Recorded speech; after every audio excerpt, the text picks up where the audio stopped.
turn now to Becca's colleagues, Dory Solomon, Carol Simpson, and Sue Phillips. I invite you up onto the bima, and they will be speaking in that order.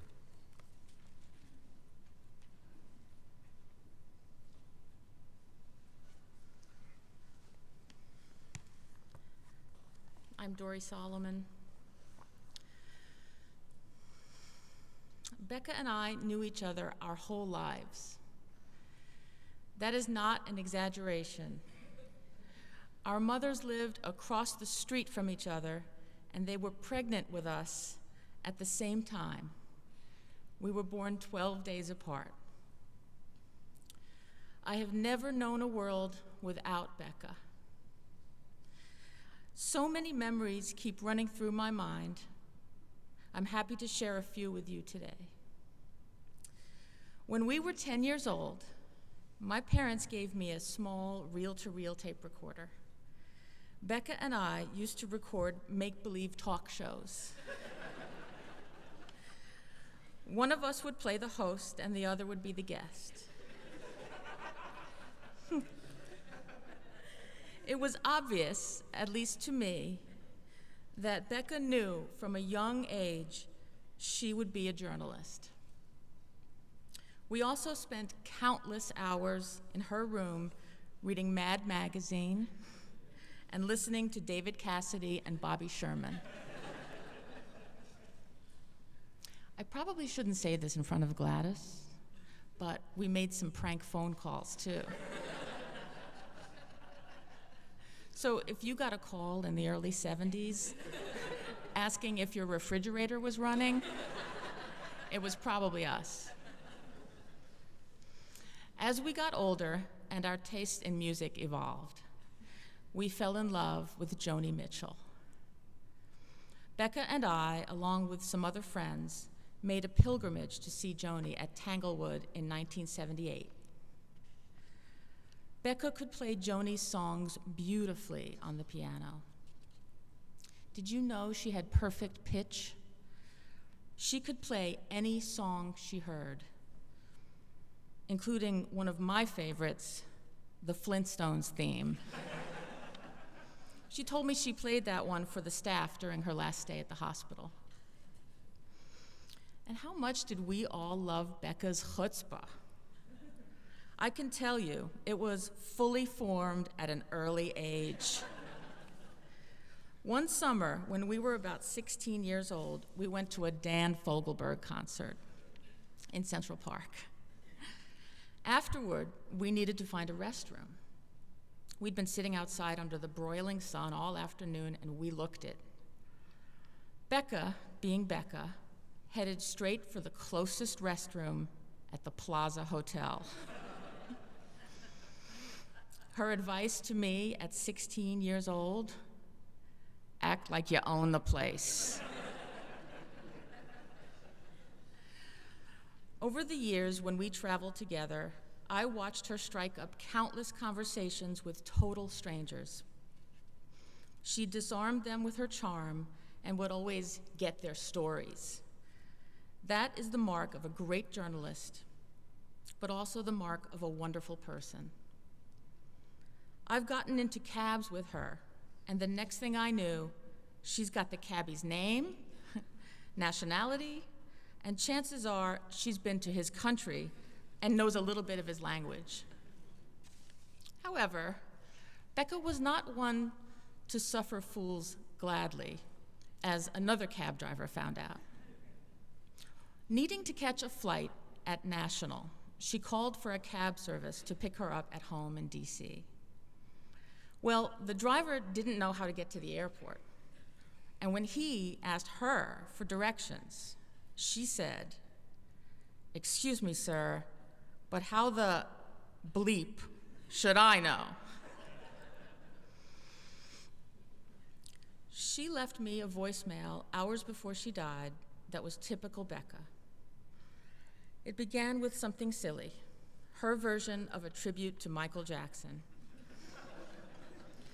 The first thing I heard was her reciting, not singing, "Mama say, mama sa, mamaku sa."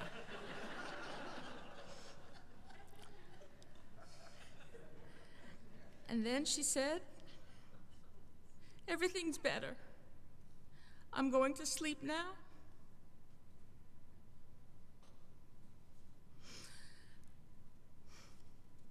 I'm thankful my parents chose that house in Bayside, right across the street from the as yet unborn Becca. You all have your own Becca stories, and I know she was precious to us all. I have lost my best friend, and though she is gone, she can continue to make us laugh as we celebrate her life. I know that's what she would have wanted. Thank you.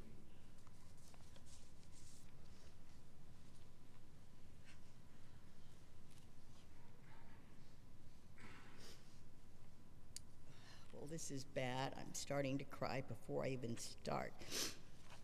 And I had fears I wouldn't get through this. Thank you, Dory.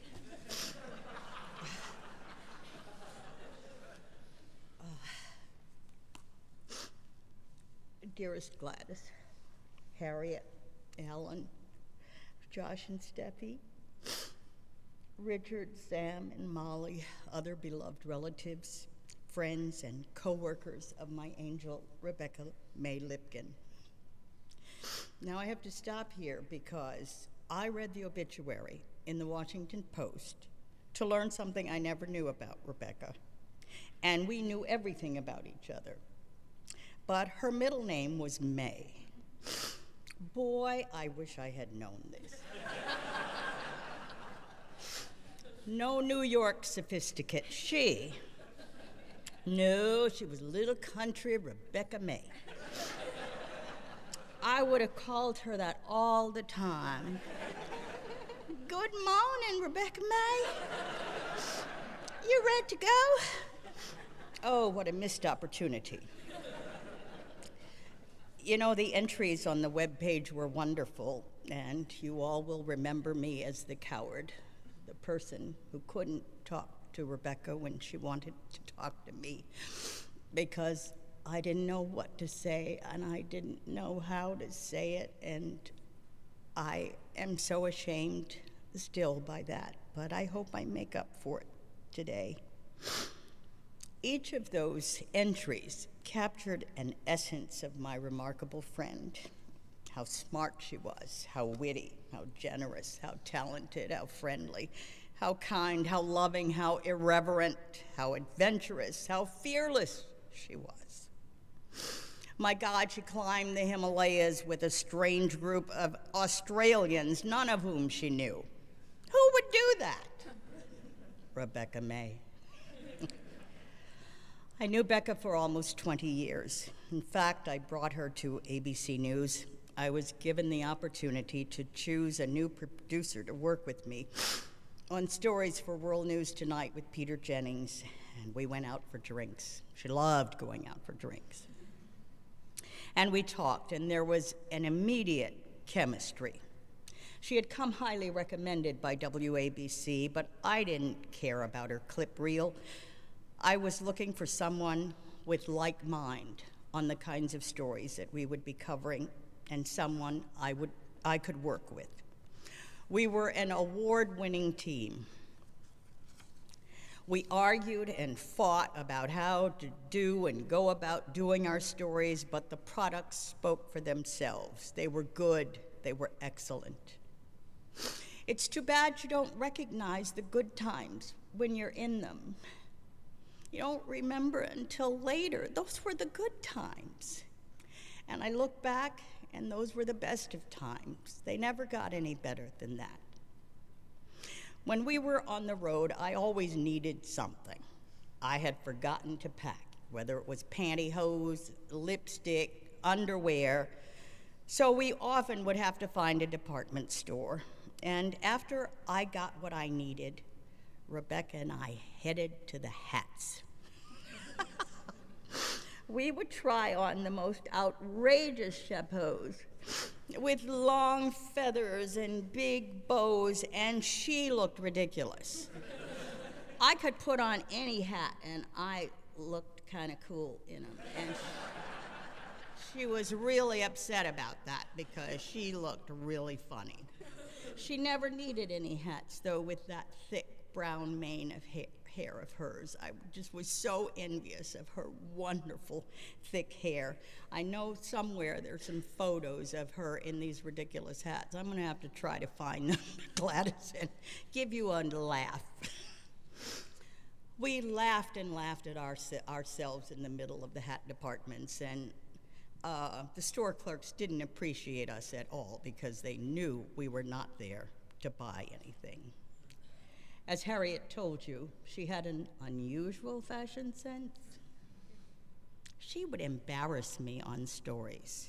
I remember we were in the office of the chairman of Pacific Gas and Electric in San Francisco, and I was dressed in my television lady clothes, and there's Rebecca in some khaki pants, her tennis shoes, and I'm going, we can't go into the office of a captain of industry with you looking like that.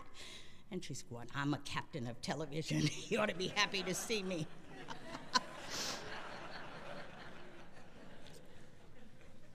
Well, I do want to share with you what Rebecca is buried in, since we talked about her fashion sense.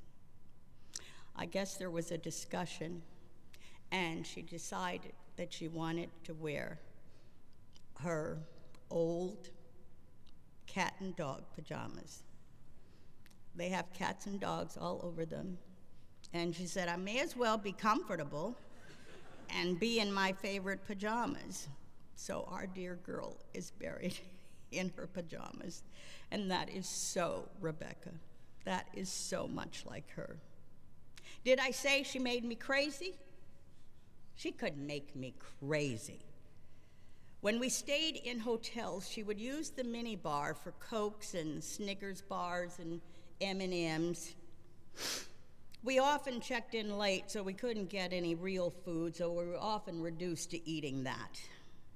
But before we could check out the next day, Rebecca had to go find the exact same Coke size, the exact shaped mini bar, Snickers bar, to stick back in there because she could not. Now, ABC was paying our expenses. It wasn't like it was out of her pocket.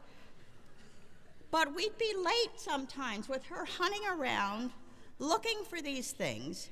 And she said, the thought of $3.50 for a Coke is unconscionable. Daddy, she said, would be apoplectic. Daddy, Nat, what wonderful stories she had to tell about her father, the dentist. I have my own.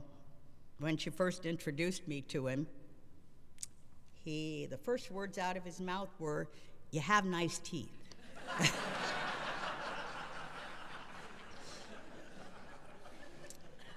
And Rebecca was horrified. She said, "Daddy, can't you just say, hello, nice to meet you?"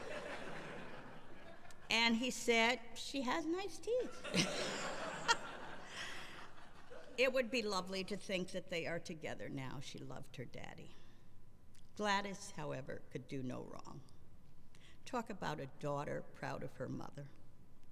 I can only imagine what having Gladys by her side during the worst of times meant to Rebecca. Gladys, you're I want to say a saint, but maybe that isn't appropriate for this house of worship. So for this house of worship, I will say, just the best mom in the world. Just the best. I can't tell you how proud she was of you. She talked about you all the time to me. I don't know why you'd come up when we'd be out on the road, but you'd come up. And she was so proud of you. They tell me that burying your child is one of the worst experiences anyone can go through. And we pray for you, sweet Gladys. Harriet, Rebecca used to say that the only person in the world louder than I was you.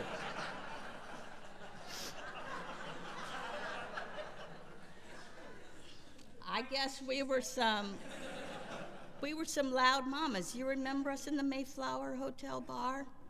We were so loud. And who was it that brought the loud out of us? Rebecca May. Alan, I didn't get to know you well, you're being in Colorado and all, but you were the smart one. You were the smart one, she said it all the time. Her brother, the doctor. She was very proud. Josh and Steffi, I saw you all quite frequently and watched you grow into these gorgeous and handsome young people you are today. Is it Richard or Sam? It's Sam. Hi, Sam. Sam and Molly, I heard things about you, your accomplishments. She was very proud of you. I told you we knew everything about each other. We're talking about a great family our Rebecca had. I could regale you with hours with stories about Rebecca, and I'm sure each and one of you had many of your own. But I want to leave you with this one. She and I did a story about a tolerance camp sponsored by the LA chapter of the Conference of Christians and Jews. And high school students who were white, Jewish, Latino, Black, and Asian, and Pacific Islander were spending a week at a camp in the San Bernardino Mountains outside inner city Los Angeles where they lived. The idea was to have them come together and at times separate and deal with their feelings of bigotry toward various groups. And the goal was to have them make friends among one another and understand that while we look differently and talk differently and have different customs and like different music, people are people. The students hated the fact that we were there with a camera to record their sessions, their flare-ups, and their tears. The last day would be celebrated with a talent night, and Rebecca and I decided to enter. She would play the piano, and I would try to sing. Within 5 minutes, she had picked out by ear the tune, and we worked together on some new lyrics to fit our situation. And in about a half hour, we had it down. And we came up with a very funny routine about the camp and why we were there. The kids loved it. It was done to the tune of what became Frank Sinatra's anthem, My Way. We might have won the competition if we had been eligible. But when I thought of how to conclude this tribute to my dear, strong, faithful friend, I decided the words of this song would connect us and that they would be fitting. With apologies for my voice. And now the end is here. And as I close the final curtain, my friends, I'll say it clear. I'll state my case, of which I'm certain. I've lived a life that's full. I've traveled each and every highway, and more, much more than this, I did it my way. Yes, there were times, I'm sure you knew, when I bit off more than I could chew. But through it all, when there was doubt, I ate it up and spit it out. I faced it all, and I stood tall and did it my way. Goodbye, Rebecca.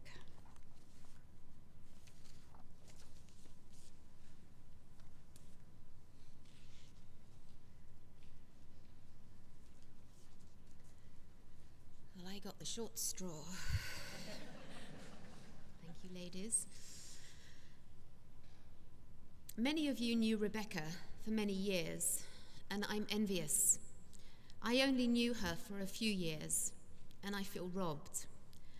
I wish it had been 45 years.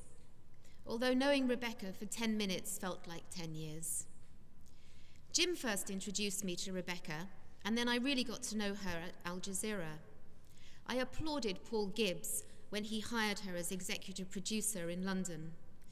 Rebecca played an integral role in shaping not only the London programme department, but Al Jazeera as a channel, and her contributions to some of the revered shows, such as Witness, People and Power, The Listening Post, Frost Over the World, are still evident today.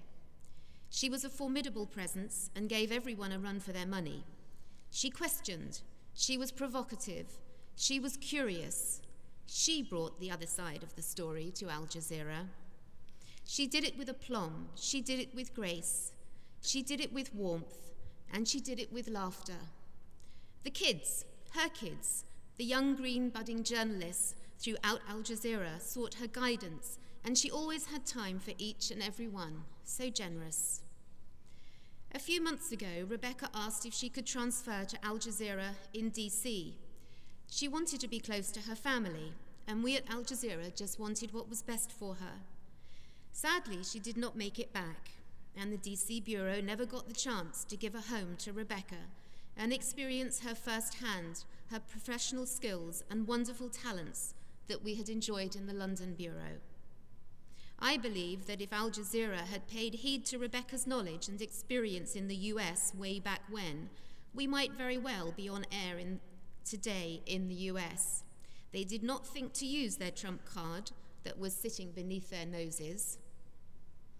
I'd like to share with you some contributions from senior management at Al Jazeera. So I'm sorry, Harriet, it might be a little longer than 5 minutes. Paul Gibbs hired Rebecca, and he was the director of programs at the time. He was the second person to join Al Jazeera International and hired Rebecca from ABC to be his deputy in London. His choice wasn't based on a careful perusal of her CV, or even a look at the hundreds of hours of fabulous television that Rebecca had produced. It was, without doubt, a may the force be with you moment. The Lipkin lobby were united in their device: son, take this girl on or you haven't a hope in hell. Paul added Rebecca to the list of possible hub deputies and set off to Washington to find more. There he saw some 24 producers who thought their parents would not be too upset by them working for that devil's broadcaster, Al Jazeera. But all the talented ones fitted a pattern. They all had names like Levine, Goldberg, Rome, Goldstein, Horowitz, Blumenthal, and Rubenstein. Paul, brought up as a good Catholic boy, remember, had to submit the shortlist to London. Came back the message: this is not a short list, this is Schindler's List. Rebecca and the London team went on to devise over half of the shows that were to launch on Al Jazeera: People and Power, Frost Over the World, Listening Post, Witness, 48, and The Fabulous Picture Show, and they are still there now. And I know that Paul's professional and personal admiration for Rebecca will always be there. Tony Berman is the managing director of Al Jazeera. Rebecca embodied the best of Al Jazeera English in every aspect of her personality. She was high-minded and public-spirited in her vision. She was challenging and meticulous in her work. She was generous and caring with her colleagues. But for most of us at AJE who were lucky to have worked with her, Rebecca was above all a friend, a loyal, loving, and always very honest friend. On our good days, AJE strives to tell truth to power. We don't always succeed. On all of Rebecca's days at Al Jazeera, she strove to make the world a better place. In this, Rebecca invariably succeeded, on the big issues and in the small moments. We grieve for her family who carry so much of our pain, but we hope they gain strength from that which binds us all together. In our own personal way, we have all been uniquely privileged to have been with Rebecca during her truly wonderful journey on Earth. Max Utrecht, who is the director of programs in Al Jazeera now. Someone once said the capacity to care is the thing which gives life its deepest significance. Well, Rebecca cared. Her capacity was boundless, and her caring so obviously and deeply significant to the lives of so many people. She cared passionately for her profession, the craft of journalism, and all the good things it could achieve. She wanted to make a difference and saw in Al Jazeera English and its mission an opportunity to do just that. As the founding executive producer of our London Broadcast Centre, Rebecca, of course, was integral to the launch and continuing success of a suite of fine programmes. But that content and journalism, as rich, diverse, and potent as it has been, is not the extent of her legacy. Because she cared about them so much, her other enduring legacy will be the people who worked with her and for her. Her values, personal and professional, will live on through the youngsters she nurtured, groomed, and inspired.